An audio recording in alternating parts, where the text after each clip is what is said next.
Welcome to बच्चों की दुनिया, जहां आपको मिले एक से भरकर एक कहानी। तो चलिए शुरू करते हैं आज की कहानी। एक बार की बात है, एक राज्य में एक राजू नाम का गरीब आदमी रहता था। वह पेशे से माली था। वह हर रोज सुबह सुबह अपने घर से निकलता और मीलों का सफर करके राजा के महल के बाग में पहुंचता, जहां वह माली का काम करता था। उसी बाग में एक और माली था जो बहुत ही आलसी और झूठा था। वह सारा काम राजू से लेता था और खुद कोई काम भी नहीं करता था। उसका नाम शंकर था। एक दिन राजू अपना काम कर रहा था, तभी शंकर वहां आया और उससे पूछने लगा। अरे ओ कामचोर राजू, तूने कोई काम किया है या नहीं? आज भी अगर तू ऐसे ही कोई काम नहीं करेगा तो मैं तुम्हारी शिकायत राजा से करूंगा कि तुम कोई काम नहीं करते। उसकी बात सुनकर राजू अत्यंत मासूमियत से जवाब देता है। जी शंकर भाई, मैंने सुबह का काफी काम किया है। पेड़ों को पानी लगा दिया है और फूलों की भी सफाई कर दी है। उसकी बात सुनकर शंकर कहता है, मुझे तो नहीं लग रहा कि तुमने कोई काम किया है। अब एक बार फिर सारे फूलों की सफाई करो। मैं थोड़ी देर बाद आकर दोबारा देखूंगा। अगर तुमने सही से नहीं किया तो मैं तुम्हारी शिकायत कर दूंगा। शंकर की बात सुनकर राजू उसे कहता है, जी शंकर भाई, मैंने पहले भी किया है। आपके कहने पर एक बार फिर कर देता हूँ। और यह कहकर राजू फिर से फूलों की सफाई शुरू कर देता है। काम से फुर्सत पाकर जब राजू घर जा रहा होता है तो उसे रास्ते में एक जगह पर एक चिड़िया बीमार हालत में मिलती है। वह उसे पूछता है, चिड़िया रानी, आपको क्या हुआ है? आप यहाँ नीचे क्यों बैठी हुई है? उसकी बात सुनकर चिड़िया रानी कहती है, अरे रहमदिल इंसान, मैं कुछ दिनों से बीमार हूँ। ठीक से उड़ नहीं पा रही और अपने लिए खाना भी नहीं ला पा रही। मुझे यह दुख है कि मैं कैसे बचूंगी। राजू चिड़िया की बात बेहद शांति से सुनने के बाद कहता है, चिड़िया रानी, अगर आप कहें तो जब तक आप ठीक नहीं हो जाती और उड़ नहीं सकती, मैं आपके लिए शाही बाग से कुछ छोटे फल और फूल ले आया करूँगा। जब आप ठीक हो जाएंगी फिर आप खुद से खाने का बंदोबस्त कर लीजिएगा। उसकी यह बात सुनकर चिड़िया खुश हो जाती है और उसका शुक्रिया अदा करती है। राजू उसे रोज खाना लाने का कहकर अपने घर की तरफ चल देता है। अगले दिन राजू जब राजा के बाग में जाता है तो वापसी पर वह चिड़िया के लिए कुछ फल और फूल तोड़ रहा होता है। उसे फूल और फल तोड़ते शंकर देख लेता है। वह गुस्से से उसके पास आता है और कहता है, अरे ओ चोर राजू, मुझे पहले ही पता था कि तुम निकम्मा और चोर हो। मैं अभी सिपाहियों को बुलाता हूँ और तुम्हें कैद करवा दूंगा। तुम्हारे जैसे चोर के लिए वही सही जगह है। उसकी बात सुनकर राजू डर जाता है और उससे कहता है, शंकर भाई, मैं माफी चाहता हूँ। मैं कोई चोर नहीं हूँ। आपको गलतफहमी हुई है। मैं ये फूल एक चिड़िया के लिए ले जा रहा था जो बहुत बीमार है और खाना नहीं खा सकती। उसकी बात सुनकर शंकर जोर से हंसता है और कहता है, राजू, मुझे पता है कि तुम चोर हो और अपनी चोरी छुपाने के लिए ये कहानी कर ली है। उसकी यह बात सुनकर राजू उसे कहता है, शंकर भाई, आप सिपाहियों को मत बुलाइए। मैं आपको इन फूलों के बदले कुछ सिक्के दे देता हूँ जो मैंने नीचे से उठाए हैं और जो खुद ही हवा से गिर गए थे। उसकी बात सुनकर शंकर को लालच आ जाता है।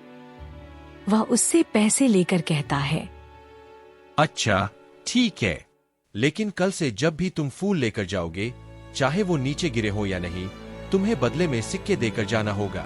और अगर तुम सिक्के नहीं दोगे और मुझे पता चला कि तुम ऐसे ही ले गए हो तो मैं तुम्हें कैद करवा दूंगा। उसकी बात सुनकर राजू हाँ कर देता है और उस दिन के बाद रोज वापसी पर उसे सिक्के देकर नीचे से गिरे हुए फूल उठा कर ले आता है और चिड़िया को दे देता है। चिड़िया उन फूलों को खाकर उसका शुक्रिया अदा करती है। एक दिन वापसी पर जब राजू चिड़िया के पास आता है तो वह काफी परेशान होता है और उसके पास फूल नहीं होते। चिड़िया उससे पूछती है, अरे ओ रहमदिल राजू, तुम्हें क्या हुआ है? तुम इतने परेशान क्यों हो? मुझे बताओ, शायद मैं तुम्हारी कुछ मदद कर सकूं। चिड़िया की बात सुनकर राजू उसे बताता है कि आज वह फूल लेकर नहीं आ सका क्योंकि आज उसके पास सिक्के खत्म हो गए थे। रोज वह शंकर को सिक्के देकर उसके लिए फूल लेकर आता था। ओ राजू, मैं तुम्हारा यह एहसान कैसे उतारूंगी? तुमने मेरी वजह से अपनी सारी जमा पूंजी शंकर को दे दी। मैं पूरी कोशिश करूंगी कि किसी न किसी तरह से अपनी इस जिंदगी में तुम्हारा यह एहसान चुका सकूं। और राजू, अब फूलों की परेशानी मत लेना। मैं अब पहले से काफी बेहतर हूँ और कल से मैं अपना खाना खुद तलाश कर लूंगी। उसकी बात सुनकर राजू बहुत खुश हो जाता है और उसे कहता है, चिड़िया रानी, आप मेरे सिक्कों की फिक्र बिल्कुल मत करें। मुझे तो इस बात की खुशी है कि आप पूरी तरह ठीक है और अपना खाना खुद तलाश कर सकती है। मुझे बस इस बात का दुख था कि मैं आपका खाना कैसे लेकर आऊंगा। वक्त गुजरता जाता है और चिड़िया पूरी तरह ठीक हो जाती है। राजू रोज वापसी पर चिड़िया से मिलकर आता है और इस तरह साल बीत जाते हैं। एक दिन वापसी पर जब राजू चिड़िया से मिलने के लिए उसके घोंसले के नीचे रुकता है तो चिड़िया उससे कहती है, प्यारे राजू, तुमने मुझ पर बहुत एहसान किए हैं, लेकिन आज मुझे एक ऐसी चीज मिली है जिससे मुझे लगता है कि मैं तुम्हारे एहसानों का कुछ हद तक बदला चुका सकती हूँ। मेरे पास एक बीज है जो मुझे कल जंगल से मिला।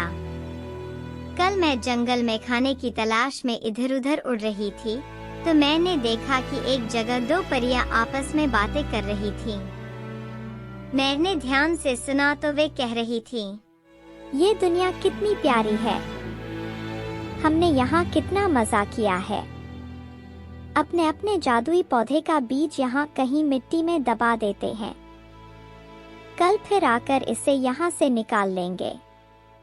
यह एक जादुई बीज है, इसके पौधे से ऐसे फूल खिलते हैं जिन्हें देखने और सूंघने वाला हमेशा जवान और तंदुरुस्त रहेगा।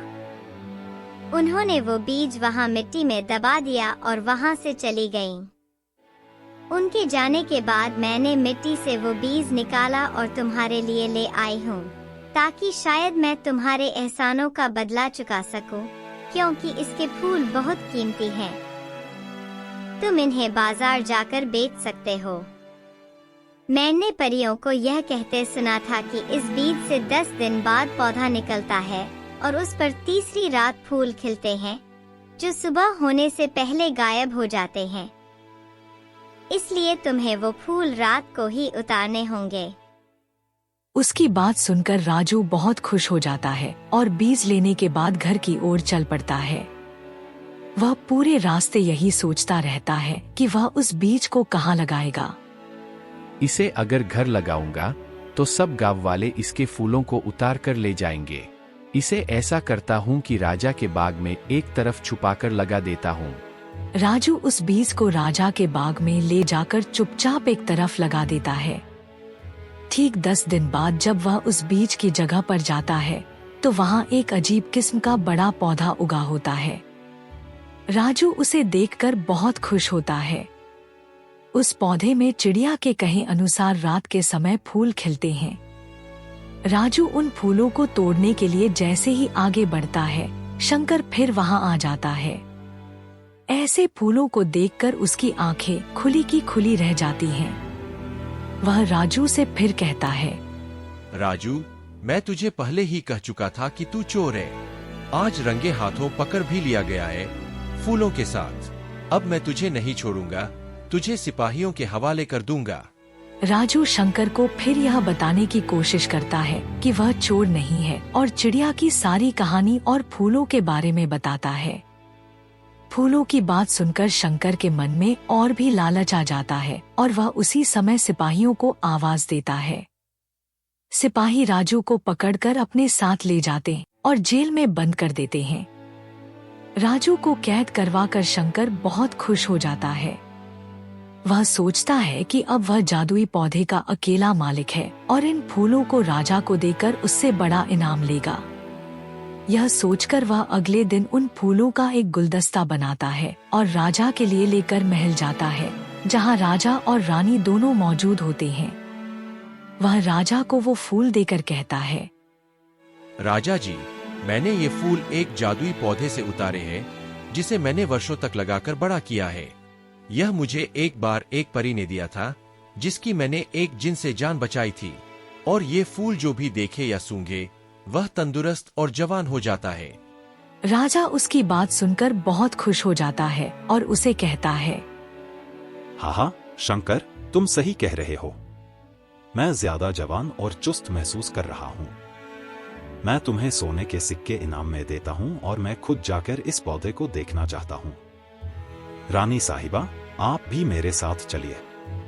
हम दोनों जाकर देखेंगे और फिर लौटेंगे। रानी और राजा दोनों शंकर के साथ वहाँ जाते हैं और घंटों उस पौधे के पास बैठकर फूलों की खुशबू का आनंद लेते हैं। एक दिन रानी अकेली पौधे के पास खड़ी होती है तो ऊपर से वही परियां उड़कर जा रही होती हैं। वह फौरन कहती हैं, वो देखो, हमारा पौधा। लगता है इसी चोरनी ने हमारा बीज चुराया था। चलो इसे पत्थर बनाकर इसकी सजा देते हैं। यह कहकर रानी पर अपनी जाली छड़ी से हमला करती हैं और उसे पत्थर बना देती हैं। रानी पत्थर बनकर नीचे गिर जाती है। फिर वे पौधे के पास जाकर उसकी महक से अपने आप को खूबसूरत और जवान बना लेती हैं। अगले दिन पूरे महल में रानी के गायब होने की खबर फैल जाती है। राजा पागलों की तरह रानी को इधर-उधर ढूंढता है। जब वह उसी पौधे के पास जाता है तो देखता है कि रानी वहां पत्थर की बनी हुई है। वह समझ जाता है कि यह उसी पौधे की वजह से हुआ है। वह शंकर को बुलाता है और उसे गुस्से से कहता है, शंकर, यह पौधा तुमने लगाया था। जल्दी से बताओ, रानी को क्या हुआ है, नहीं तो मैं तुम्हारी गर्दन काट दूंगा। शंकर बहुत डर जाता है और फौरन सारा सच राजा को बता देता है। राजा को बहुत गुस्सा आता है, लेकिन अभी उसका ध्यान रानी की ओर होता है। वह राजू को बुलाने का कहता है। राजू को बुलाया जाता है और राजा राजू से पूछता है, राजू, तुमने यह पौधा लगाया था, अब इसका हल बताओ, नहीं तो मैं तुम्हें और शंकर दोनों को नहीं छोड़ूंगा। राजू उससे थोड़ा समय मांगता है और तुरंत चिड़िया के पास जाता है। चिड़िया उसे बताती है, परियां जब फूलों के पास होती हैं, तो वे अपनी जादुई छड़ियां नीचे रख देती हैं। अगर तुम वे छड़ियां उठा लो, तो तुम उन्हें वापस देने के बदले में रानी को ठीक करने के लिए कह सकते हो। राजू उसकी बात सुनकर सीधे उसी पेड़ के पीछे एक जगह छुप जाता है और परियों के आने का इंतजार करता है। जैसे ही वे छड़ियां रखकर पौधे के पास जाती हैं, राजू उनकी छड़ियां उठा लेता है। परियां उसे देखकर कहती हैं, वो देखो, उस चोर ने हमारी छड़ियां उठा ली हैं। राजू उनसे कहता है, परी जी, मैं चोर नहीं हूँ और आपको कोई नुकसान नहीं पहुँचाना चाहता। मैं बस इतना चाहता हूँ कि आप रानी को ठीक कर दें। मैं आपको ये वापस कर दूंगा। और इसके साथ वह परियों को पूरा वाकया सुनाता है। परियों को उस पर बहुत तरस आता है और वे रानी को ठीक करने का वादा करती हैं। साथ ही वे उसे एक बड़ा महल और बहुत सारा सोना चांदी भी दे देती हैं।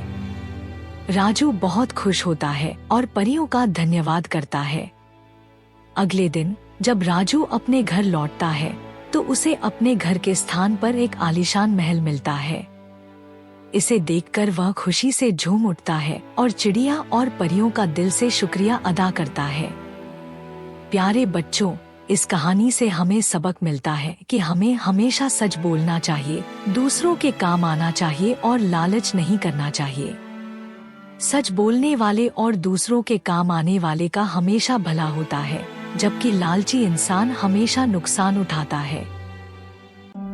इसी तरह की और कहानियाँ सुनने के लिए हमारे चैनल को लाइक और सब्सक्राइब करें।